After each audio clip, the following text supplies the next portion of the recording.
What is wrong with you? What is wrong with you? You are driving 600 miles to meet some stranger you met on the internet. What the fuck is wrong with you? You are going to wind up in pieces by the side of the freeway. That's what's going to happen to you. You have unibrow stubble. The collar on this shirt doesn't lay right. You are losing it, lady. You have gone for coffee meetings back home in San Francisco that have been so soul-destroying. Why would you drive 600 miles for the same long shot? You know why? I know why. You know why? I know why. Why is it's because of those bitches in your psychic class. Okay, ladies, could we please step away from the refreshments and join me down here in the sharing pit? That's right. Just take off your Teva sandals, drop your grounding cords, center yourselves, and be with me, ladies. Welcome to the Berkeley Psychic Institute, where we will be exploring another week of our amazing intuitive abilities. We're going to be welcoming a new soul to our group tonight, a slightly different soul. No vagina, no Teva sandals. But before we do that, why don't we start off with Psychic Share, which is where one of our returning students share some of the amazing psychic breakthroughs they've experienced throughout the week. Who wants to go first? Sherry Ann. Well, Wendy, I was taking the AC transit bus from Lake Merritt down to Jack London Square. I was alone in the bus shelter, and suddenly I started to see these colors. And then I heard a voice that said, "Your driver's going to be an asshole." And I thought, where's that voice coming from? Those AC transit drivers are always so wonderful to me. Why am I having such a dark thought? But a few moments later, the bus came, and the driver was an asshole. And I knew I felt it. That is amazing, Sherry. Enzo, to get acquainted with the group, why don't you start off by sharing why you chose to share this journey with us, what you hope to accomplish on that journey, and just to let you know how inclusive we are here at the Berkeley Psychic Institute, please share with us your preferred gender pronoun.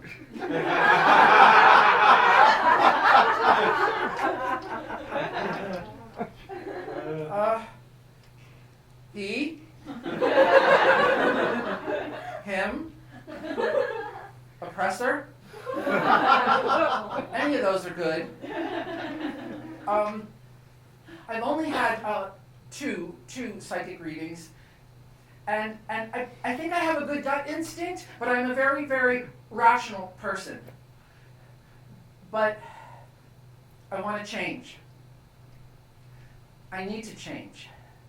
And one of the ways that I'm challenging myself right now is by doing as many things as possible that make me want to vomit.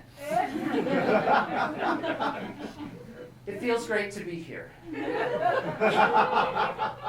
I can't believe her calling me out in front of all these people that I don't even know.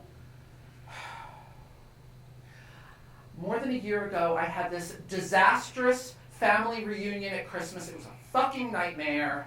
And ever since then, I've been on this radical course of change, changing every aspect of my life, all at the same time. This is 1999. I can't fuck around anymore. Next year is going to be a new millennium. And Y2K be damned, 1999 is the year I am getting my shit together. Tighter than a nun's ass.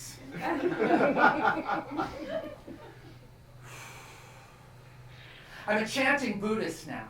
It's a great excuse to shave your head regularly. And the Nichiren Daishonin Temple in San Francisco is full of my favorite people in the world.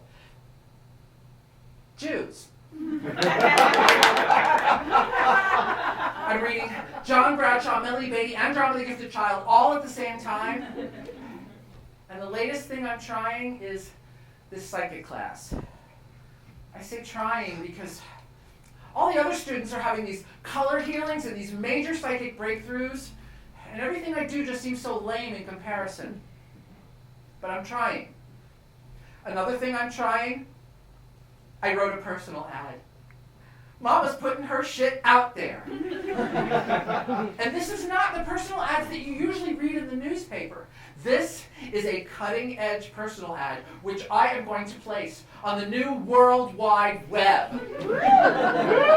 And now you can actually do something so that pictures will appear in your ad with you, so you don't have to describe yourself anymore. From now on, when you go on those ads, those meetings for people from personal ads, you know exactly what that person looks like. Dating has changed forever. I'm so excited. I just didn't know where to place my personal ad. My computer geeky friend suggested this new local Bay Area site that's called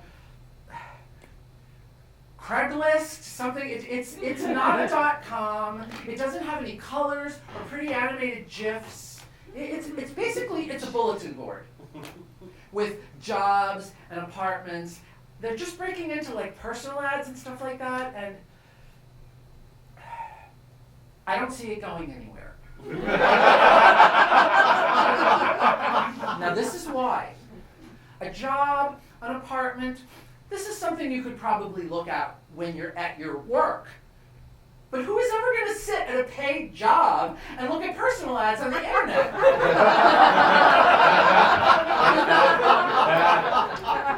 You do what? You go home from your paid job and you fire up your 56K modem and you dial into AOL. Who doesn't have AOL? AOL is the way of the future. AOL Classifieds is where I ran my ad. Freak. Huge freak. Humongous freak. More than 40-something responses and only one non-freak. This San Diego David person, and he is a total non-contender. He's nice. He's cute. He's funny. And he's smart. But you don't get to be my age and single in the city without developing a few non-negotiables. Oh, I used to have a lot, but now that I've been doing all of this internal work on myself, I've got it down to 5. 5 non-negotiables. Number 1, no special diets, no picky eaters. You want to know what somebody's like in bed? Watch them eat.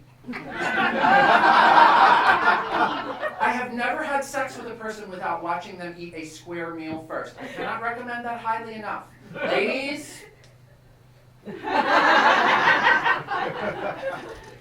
Number 2, certain professions take you right out of the game. No further questions asked, no matter how cute and whatever and charismatic a person is.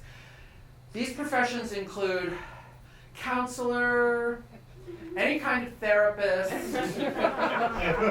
Why do I even have to mention priest? All over the internet, and they all want to get to know you. And this last one even says, oh, since you're Sicilian, you're probably an ex-Catholic. You would have issues dating me. Oh yeah, your whole life is a lie, and I'm the one with issues. Next. Number 3. I've been HIV positive for a couple of years, and I just want to put that information right out there because I do not want to have some weird, awkward second or third date.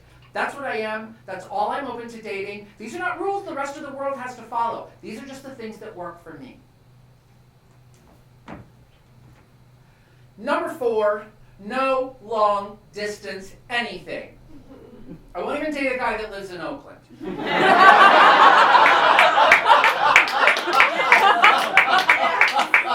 What have you ever heard that is good about a long-distance relationship? A good long-distance relationship is a great indication that you shouldn't be near each other.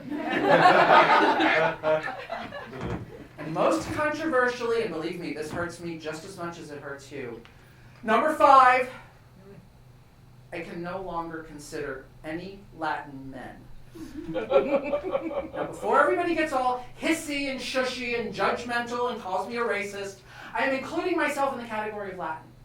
I am not just referring to Latin America, but also places like Spain, Sicily, Italy, any place where shitty telenovelas are produced and where they talk too much with their hands. It is my personal dating experience that a more waspy, passive-aggressive, possibly ex-suicidal energy is better to balance me out. I do not need another set of hands waving around when I am trying to make a point. San Diego David is not a counselor, and he is not a priest. And he is not a picky eater. I've never seen him eat, but based on how thoroughly he filled out my 50-item questionnaire, I can safely say I don't think he's a picky eater. However, he lives 600 miles away, he's HIV negative, and he's Latin.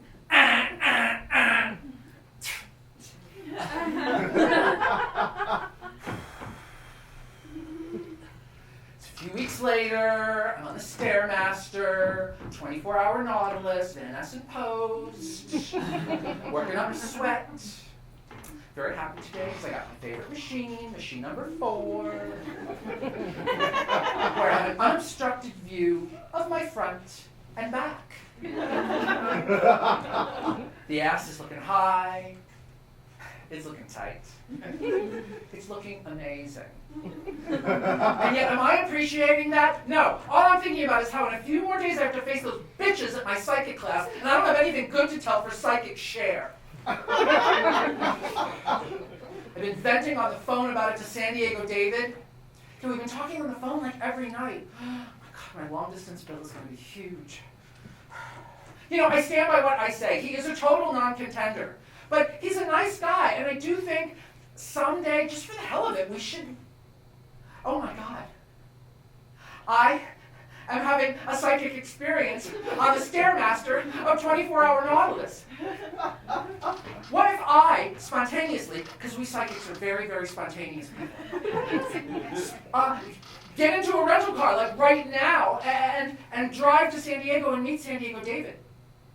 For me to spontaneously meet a guy with 3 out of 5 of my non-negotiables, how psychic is that, right? Right?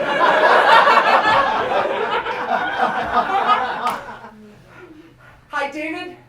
Remember that psychic class I'm always complaining about? With the psychic shares, exactly. How would you like to be my psychic share?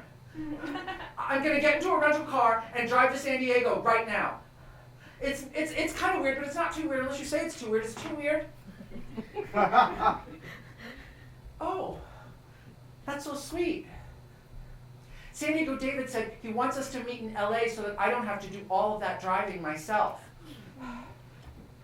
That's code for he doesn't want some freak showing up at his house. But I'll take it. Okay, great. I'll meet your name. Okay, looking forward. Bye-bye. So now, I'm racing down Route 5 in this hideous white Taurus, because that's all they had at the rental place, judging myself in the rearview mirror, which I've been doing the whole way down. And that's when I realized when we changed the place from San Diego to LA, we didn't pick a spot. LA, it's kind of big. I can't just massage my temples and figure out where to go. Only I don't have one of those wireless mobile cellular car phone thingies. So if I don't catch San Diego David before he leaves, we'll never meet.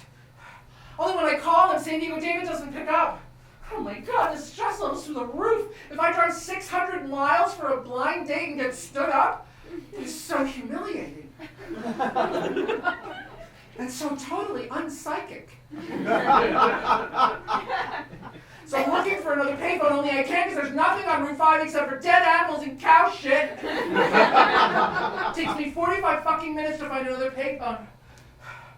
David, thank God you picked up. We didn't pick a place to meet. Now it's kind of big. Okay, the French, that's too many directions. I don't have anything to write anything down with. If you're on the Hollywood freeway and get over the Hollywood Boulevard exit, there's a big Del Taco right there at the exit. I've seen it before. I'll meet you there in an hour. Okay, bye-bye in the parking lot. Okay, bye-bye.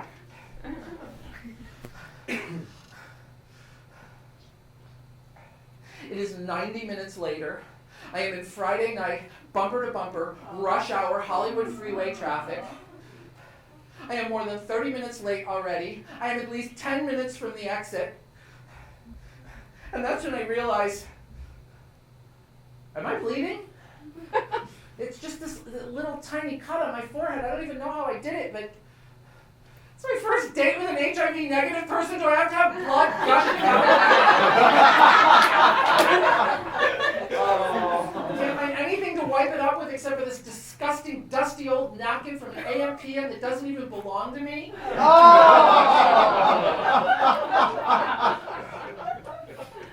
Look, lady, you better get your shit together, because in 10 minutes, you gotta be youthful, fresh, and fun.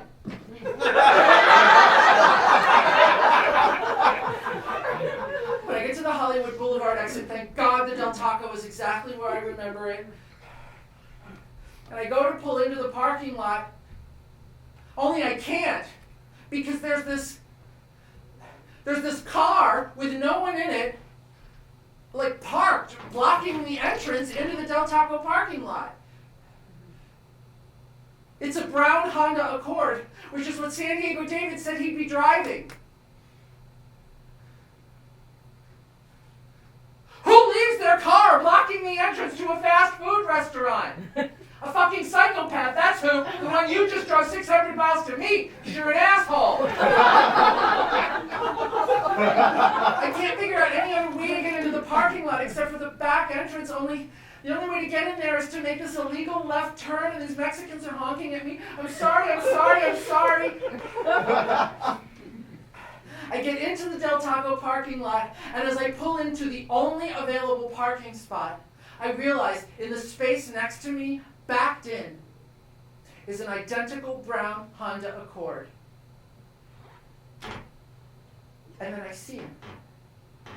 And though it only takes a couple of seconds for him to come out and introduce himself to me, time seems to stop. When I tell you something, I wanna hold your hand. I wanna hold your hand. I'm so sorry I'm late.